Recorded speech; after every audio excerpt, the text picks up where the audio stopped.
Why do I have that look on my face? It's delayed. Just not please.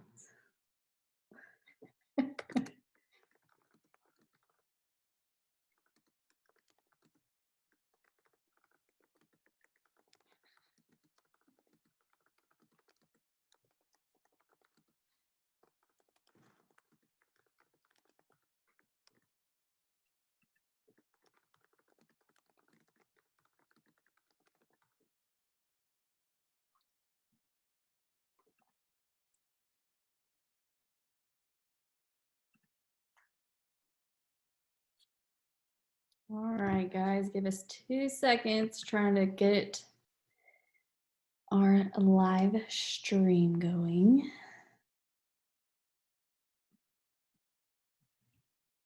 Is that on Emily Belknap?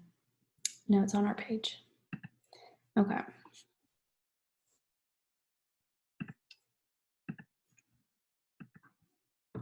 Let's see.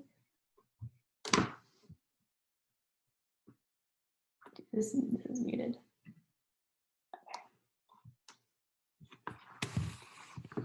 Are we gonna respond to them? Yeah.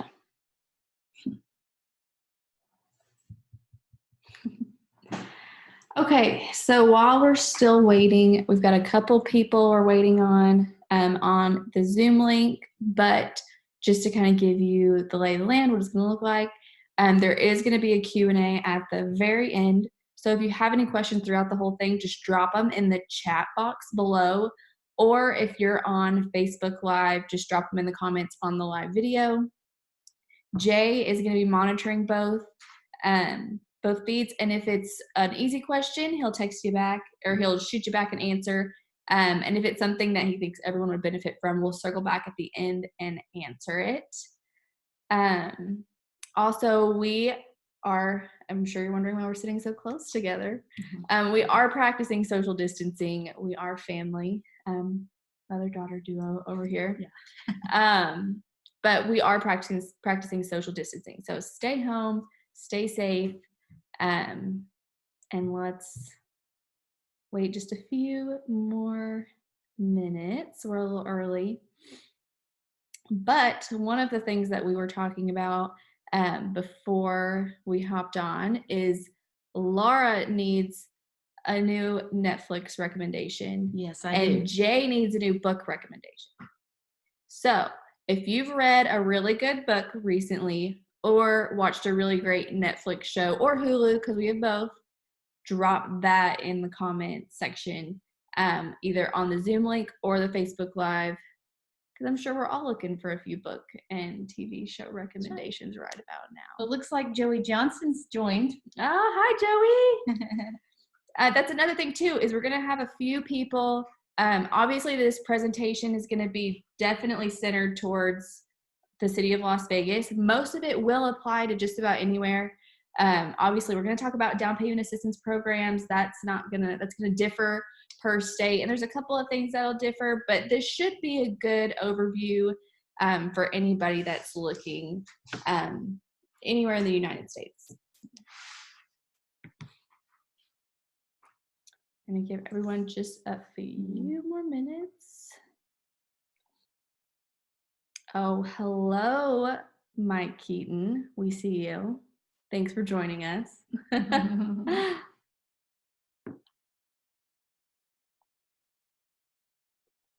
This is another, while we're still waiting on everybody, we've had a lot of clients, obviously, due to the circumstances that are having to figure out mortgage forbearance, I know there's been a ton of stuff about what loans, how to delay payments.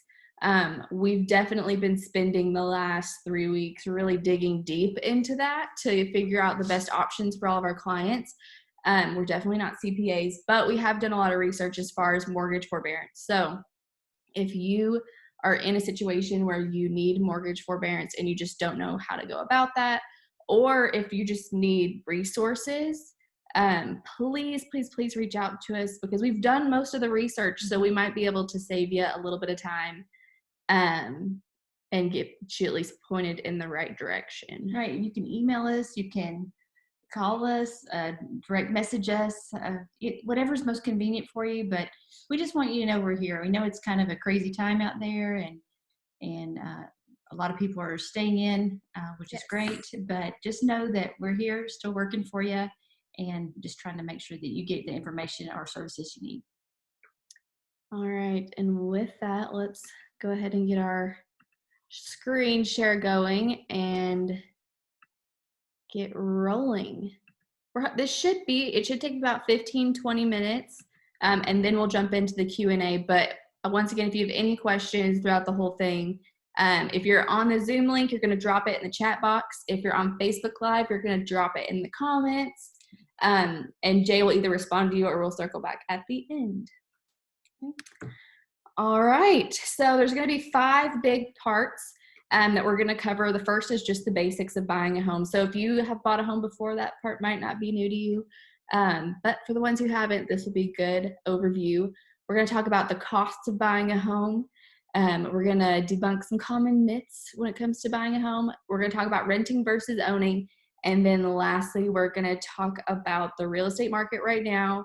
I'm sure you're all wondering what COVID-19 is, what kind of effect it's going to have on the housing market.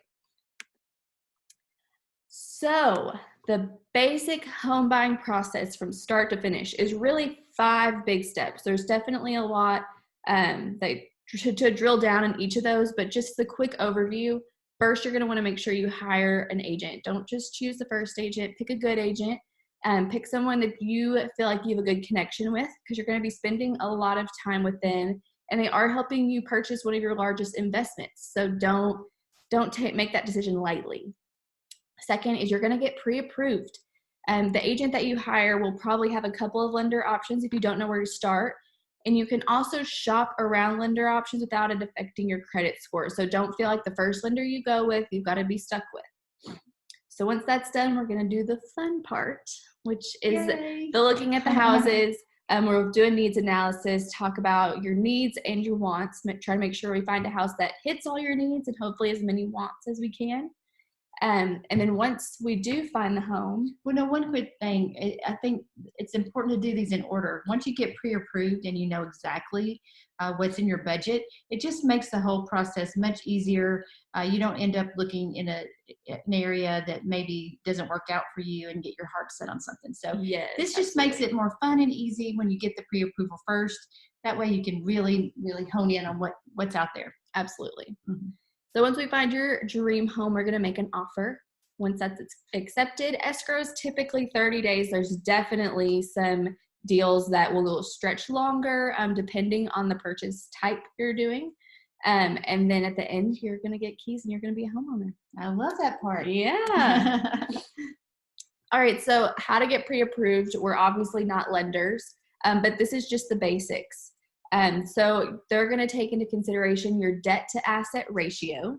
So you're going to need to make sure that you've got pay stubs and deposit slips for large deposits, as well as what your car payment is, student loans, medical payments, all that jazz. Basically any income that's coming in consistently on a monthly basis, and any payments you're making consistently on a monthly basis. They're going to need proof of all of that to decide what your debt to asset ratio is, to decide how much you can spend towards the monthly payment on your home. I see Sandy out there. Thanks for joining, Sandy. Hi, Sandy. Mm-hmm. Another question we get, and this is going to be geared more towards renters, is when do you start house shopping, especially if you're in a lease? So for an example, if your lease runs up at the end of June, so you're making your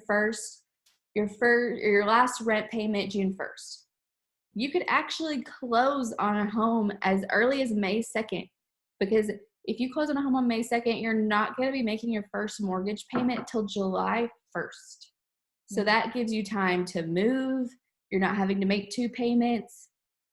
So if you're closing as early as May 2nd with the typical 38-day escrow, that's going to put us under contract around April 2nd. So we could really be making offers right now if your lease is running up in June. We don't have to, because obviously with that same scenario, you could still move in, you could close on your home June 2nd, and then you just wouldn't be making your first mortgage payment till August. But the reason we like to start early is because we never want you to feel rushed. Like you've got to hurry up and find a home because your lease is gonna end and you're gonna have to pay an outrageous month-to-month rent or be homeless, and so that you have 2 months to really take your time and find the house in the area that you want to be in. Right. Exactly. And another thing that we've kind of hit on a couple of times is purchasing power.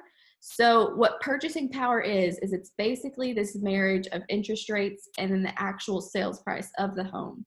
So it fluctuates because obviously both of those numbers are going to fluctuate.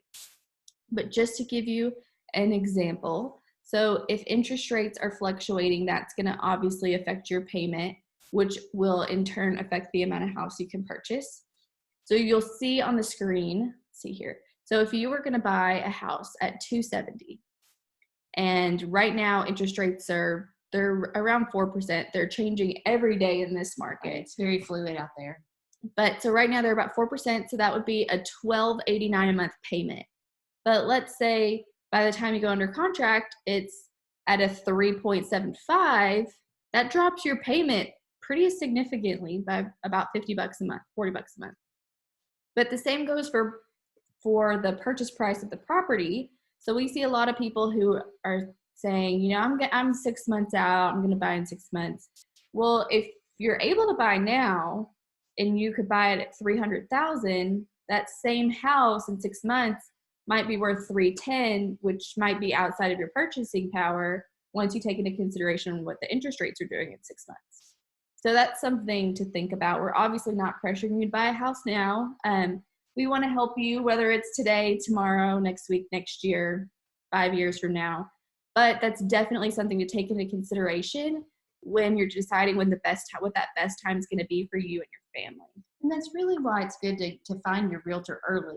That way you can monitor the conditions of the market. You can monitor the interest rates together, being in touch with that lender. All those things work together so you don't feel like you have to buy a certain week of the year. You can really see how things are moving. And especially right now, that's important.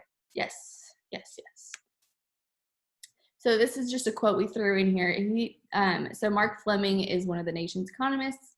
And he basically is just talking about how when demand increases, prices will rise. So, but the difference between houses and cars or groceries is you're buying a house with a mortgage.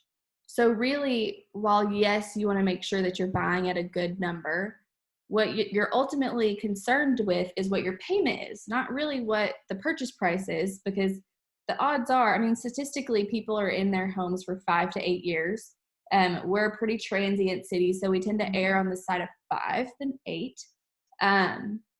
So you're probably not even going to be in your home long enough to pay it off. Maybe your last home, but most of your homes you probably won't be.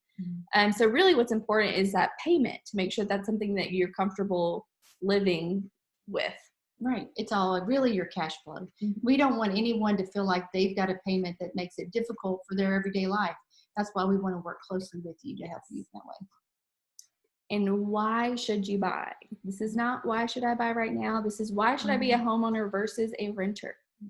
And statistically, homeowners have so much more net worth than a renter, mainly because you're sitting on your investment. You're living in it.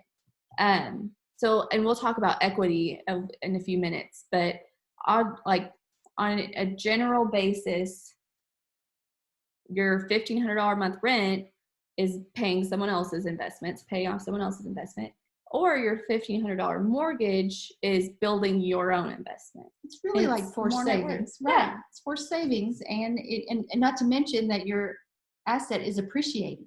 Yes. So.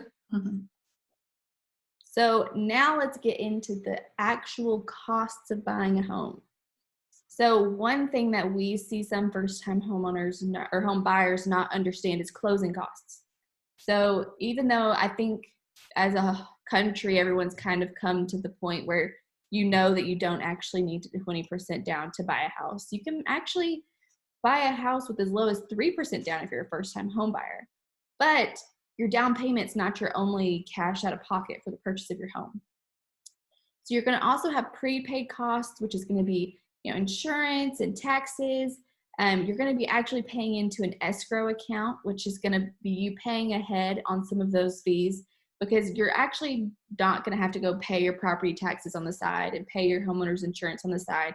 It can all run through one escrow account. So you just make your monthly mortgage payment and your escrow account takes care of the rest. Right. The lender takes care of it for you. Yeah. So that makes it nice. And it protects them as well. Mm-hmm. One thing, and then it talks about the fixed cost. One thing that you are going to need up front is your earnest money. Now, that's part of what's going to go toward these fixed costs that are, included in this. But you're going to be paying that down up front, and you're going to be paying for your inspection and your appraisal. So those are really the out-of-pocket upfront costs you'll need until closing. That's when you'll come with the remainder of the funds that are needed. Yes.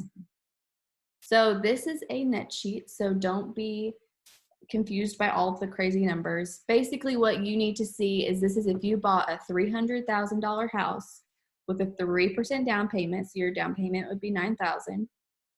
This right here is what your monthly payment's going to be. And this is your bring to close. So that's your down payment plus those prepaid costs we talked about, plus your fixed costs. And that earnest money that Laura was just talking about, that is going to go towards the cash you bring to close. So say you had to put $3,000 down at the beginning, you're actually going to be bringing a little over $15,000 to close. But the good news is, if you don't have $18,000 lying around and you're still trying to buy a house, you don't have to have it all.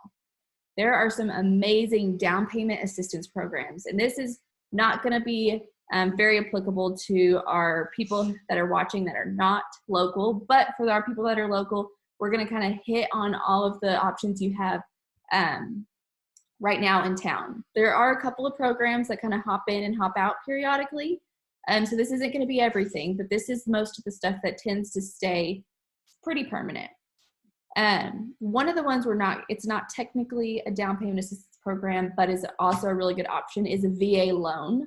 So if you are in the military, you have the amazing opportunity to get a VA loan. So you could actually do a zero down loan, which is something totally different than a down payment assistance program. And so we're not going to go into a ton of detail on it, but if that's something you'd be interested in, please let us know. We're doing a lot of virtual consultations, so we can definitely do a virtual consultation for you on what that would look like. So Home is Possible is kind of the big umbrella of all of the down payment programs. There's a couple of little like subsections, but the generic Home is Possible is up to 5% of your loan value.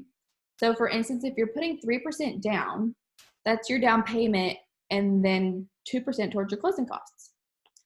They do have an income requirement. The qualifying income has to be under $98,500, and there is a one-time payment of $755 to use the program. You can't own any other properties at the time of closing, so you can sell a property, and as long as it's sold before you close on this one, you can still use the program. And the minimum credit score is normally 640, but obviously right now we're in a weird market, so that minimum credit score is fluctuating a little bit. For the biggest fluctuation we've seen is probably the FHA loans. So your insured loans, they're probably going to have a minimum credit score of 680, whereas your conventionals are probably going to stay closer to the standard. Right, and the most important thing, again, is making sure that we put you in touch with a lender, or that you find a lender that you're comfortable with. They can walk through all those requirements with you. They can also, even if you're not buying right now, help you take steps so that when you are ready to buy a home, you can have everything in place and make those adjustments as needed. Yes. There is one other thing that's not mentioned in the slide, and that sometimes when we do go out to make an offer on a property, we can actually ask for some of those closing costs back. And so that's a completely different thing. It's not a program, and a seller will not always grant that, but it is something that we can look into, and we can talk in more detail one-on-one. Awesome. So next is Home is Possible for Heroes. So this is for active military, honorable discharged military, surviving spouses, and National Guard. So pretty much the same scenario, just for heroes. And there's also Home is Possible for teachers. And if you are a teacher and have been thinking about using this program, it expires on June 30th of this year. So please, please, please get with us so that we can start getting the ball rolling for you to be able to utilize that program before it's gone. So that's $7,500. That's forgivable after 5 years, which is the standard time people live in a home. Don't fret if it turns out you've got to get rid of it at year 3. That's okay. They have many different programs on how to prepay a portion back. But for the most part, it's the same. Most of these are going to have the same income requirements, minimum credit score requirements. For Home as Possible for teachers, you do have to be a full-time licensed teacher in the state of Nevada. Home is possible for first-time buyers, obviously to be a first-time home buyer, or not have owned a home in the last 3 years. So if you sold, moved here, rented for a while, and are finally deciding to buy, this program will be great for you, and that's 4% of your loan value. All right, so we already talked about, a lot of people say you need 20% down. You don't. Another one that we are talking through right now with all of our clients is that a recession does not equal a housing crisis. So I know everybody is like having flashbacks to 2008. This is not 2008, and here's why. Leading up to 2008, there was irresponsible lending that was happening. People were putting the bare minimum down on multiple properties because properties were gaining value so quickly.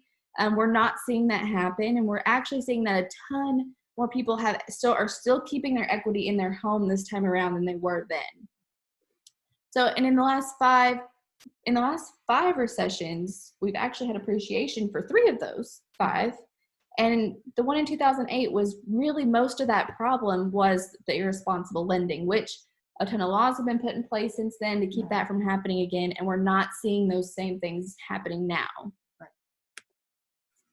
In fact, I know, so since 2008 was our last one, I feel like we all were kind of feeling like, you know, our economy's been doing really well. We definitely were probably headed towards that cycle of a slight downturn. But even with that in mind, homes were still set to see appreciation through 22. So I don't think this is 2008. So this section is for our renters. So when you are renting, the percent of income that you need to afford median rent is 12% higher than to buy. So that's something to think about. Another thing to think about too is that slide about that you are going to have lower net worth as a renter than a homeowner statistically. And this slide, you've actually seen it before. It's that same scenario we walked through on when to start looking. So there's plenty of ways that we can easily get you from a rental situation to home ownership without having to make double payments. So this is if you were to buy, this slide is data on if you were to buy a home versus renting. So at 2 years, you're going to see that you would have saved roughly $8,000. But at year 5, you're going to have saved almost $40,000, which is pretty good. It is. And these stats are taking into consideration maintenance, the cash you put into the home, your payment, your entire total out of pocket from the time you purchase the home. This is talking about the equity that you would have in your home after 2 and 5 years. So that's where you can buy a starter home, build some equity, and then you can actually use that equity when you sell your home to purchase your next home. So in 5 years, this is based on a $300,000 home. So in 5 years, you could have $70,000 to roll towards your next home. Right. And, you know, a lot of us would have a hard time saving up $70,000 in the next 5 years just because things happen. Mm-hmm. But again, this is a forced savings. You are actually living in your investments. So it's a great opportunity to build wealth. And like we said in one of the earlier slides, people that own their home have a higher net worth. And when they are going into retirement someday, it's reflected. They're ready. Absolutely. All right, so I'm sure this is the part everyone's been waiting for. So what kind of effect is COVID-19 going to have on our housing market? So the good news is, so we went into shutdown. Well, essential businesses shut down. We went into quarantine, non-essential businesses, sorry, on March 15th. So since March 15th in the city of Las Vegas, well, the valley as a whole, we've closed 2,244 properties. That means there are 2,244 new homeowners, which averages out to 106.8 a day. So this is not to brag. This slide is to show you that real estate is still happening, but it is happening responsibly. We've been taking steps to make sure that we are servicing our clients as virtually as possible and that we're following the rules of social distancing. We've definitely revamped the way we do things. I showed houses on FaceTime yesterday. We're doing all kinds of things, but real estate is still happening. And this slide is just to show you the amount of new listings that were coming on every month. So we were headed towards a pretty hot spring and summer market. And while obviously things have changed a little bit, we're seeing a few less homes on the market. Some people are temporarily taking their homes off the market. Obviously, if you are at high risk for COVID-19, we totally understand. But I do believe that when we do make it through this and we do start to figure out our new normal, this is just going to pick back up where it left off. Well, people, again, housing is a necessity. It's something that we all need. And then when people are seeing that they can build an investment by owning their home and they can avoid the higher rent prices that are going up, I think they just see how important it is. So I think, it's just, if you look over time, people are buying and selling houses and they will continue to do that till the end of time because it's just an important part of building your wealth. Absolutely. All right, so with that, now's the time for questions. On this slide, we've also got our email address and our phone number. So if you want to talk through your specific situation, what would that look like? And then, or if you want to set up your own virtual consultation. So we had one question out there. How long does it take to close on a home now? We are still seeing 30-day close of escrows. We do add a few days if we can work that out just to allow for different situations, but we're still seeing them close in 30 days. And are homes still selling? Yes, homes are still selling. And they will continue to sell. Obviously, we're having a lot less people seeing the house in person. A lot more people are buying virtually, but we are still selling homes. One thing that's interesting, it's almost like the holiday market.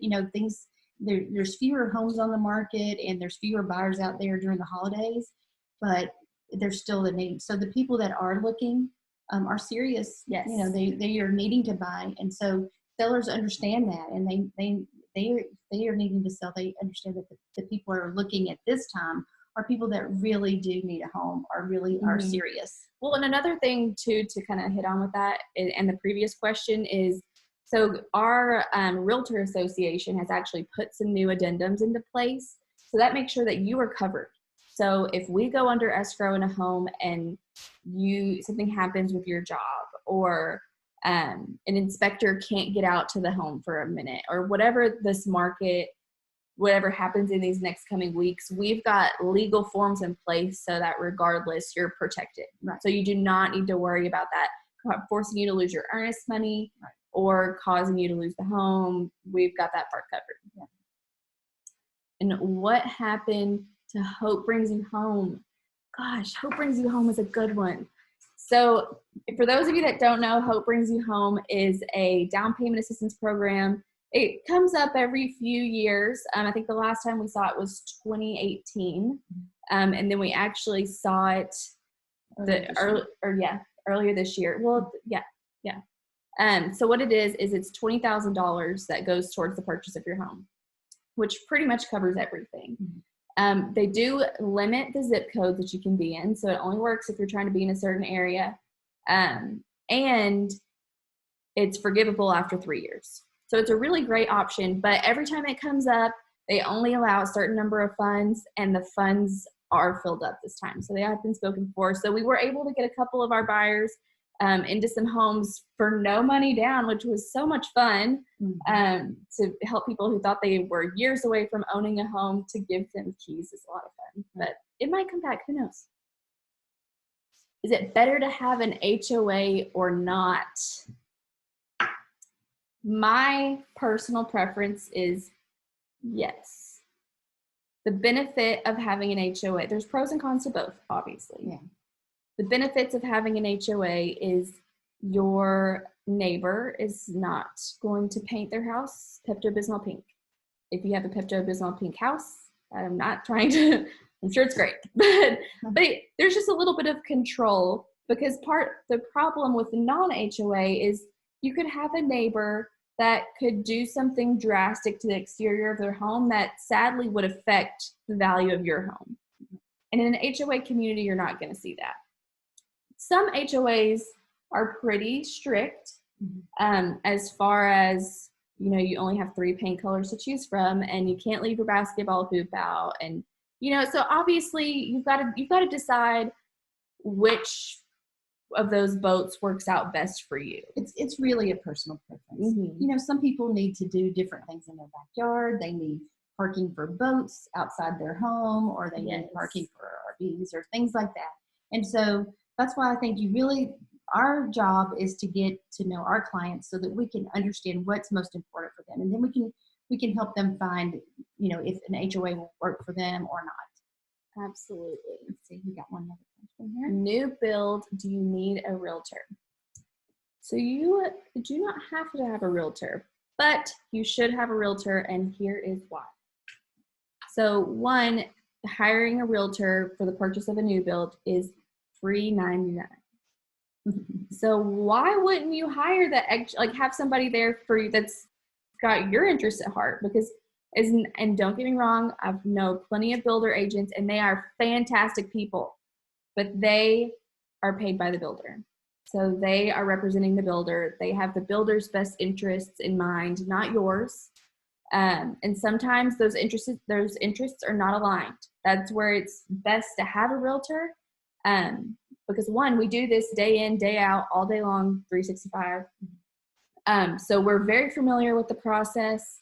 We're very familiar with the builders. We know so we're going to be aware if you get overlooked on a walkthrough, or if something doesn't look right in a document, and we're going to be able to call that out and get that addressed and fixed. Right. And like she said, it's at no cost to the buyer. But one important thing is, before you go out to look at a show home, or, you know, just look at what they have available, go ahead and talk to a realtor. That way they can make sure that you're signed in, because once you've signed in and you've looked at all the homes, it's hard to introduce a realtor later on. So so obviously, if you guys have any other questions, please don't hesitate. Give us a call, send us an email, send us a carrier pigeon. We're doing virtual consultations for buyers and sellers now. So if you are not feeling like leaving your house, or you're down to talk about buying a home in your pajamas, let's make it a pajama party. And we're going to hope to do a couple of these coming up in the next couple of weeks. And we just want to thank you guys for tuning in. Asking questions, and we will see you guys around. Thanks.